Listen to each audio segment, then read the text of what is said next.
দর্শক, সোহরাওয়ার্দী উদ্যানে আছেন আমাদের সহকর্মী শফিকুল ইসলাম, সরাসরি যুক্ত হচ্ছি তার সঙ্গে। শফিক, জামায়াতের সমাবেশে লোক সমাগম কেমন দেখছেন? নেতাকর্মীরা কি উপস্থিত হয়েছেন মঞ্চে?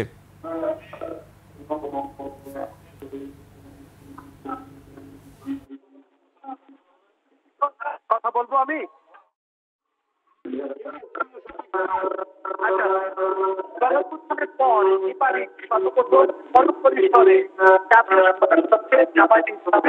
এখন ঘড়ির কাঁটায় ঠিক 2:04 এবং এই সময় কোরআন তেলাওয়াতের মধ্য দিয়ে আজকের যে সমাবেশের আনুষ্ঠানিকতা, সেই আনুষ্ঠানিকতা শুরু হচ্ছে এবং এই সমাবেশকে ঘিরে কিন্তু জামাতের একটি প্রস্তুতি ছিল এবং প্রস্তুতির কথা যদি বলি, তারা কিন্তু যে লোকজন আসবে সমাবেশ থেকে তাদের জন্য বিভিন্ন ধরনের ব্যবস্থাপনা দিচ্ছে।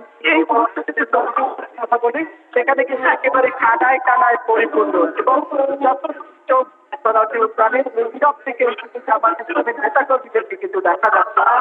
এই মাঠ পেরিয়ে রাস্তায় বিভিন্ন মোড়ে মোড়ে এখানেও কিন্তু জামায়াত ইসলামের নেতাকর্মী যারা রয়েছেন তাদেরকে দেখা যাচ্ছে এবং ইতিমধ্যে কিন্তু এই সমাবেশে যোগদানের জন্য বিভিন্ন রাজনৈতিক দলের নেতৃত্ব সহ আজকের এই সমাবেশে যিনি সভাপতিত্ব করবেন আমির শফিকুল ইসলাম, আজকে মূলত যে আসন্ন জাতীয় সংসদ নির্বাচন, সেই নির্বাচন অবাধ, সুষ্ঠু, নিরপেক্ষ ও শান্তিপূর্ণ করার লক্ষ্যে তারা আজকের এই কর্মসূচি পালন করছে।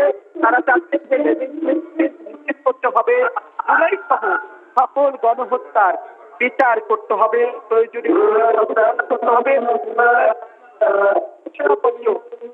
করতে হবে জুলাই গণহত্যার শহীদ এবং আহতদের পরিবারের করতে হবে জাতীয় নির্বাচন এবং যারা প্রবাসী রয়েছে তাদের ভোটাধিকার নিশ্চিত করতে হবে।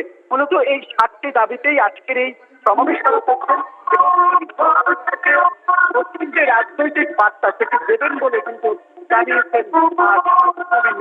বলছেন যে আজকের যে তারা সমাবেশ থেকে মূলত গত 7 বছরে যে বিগত দিনের যে প্রাচীর সরকার ছিল তখন তারা সেভাবে সমাবেশ করতে পারেনি, বাধার মুখে পড়েছে।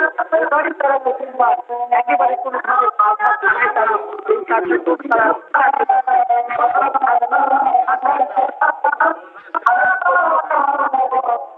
ঢাকার বিভিন্ন এলাকা থেকে প্রায় 10,000 বাস এবং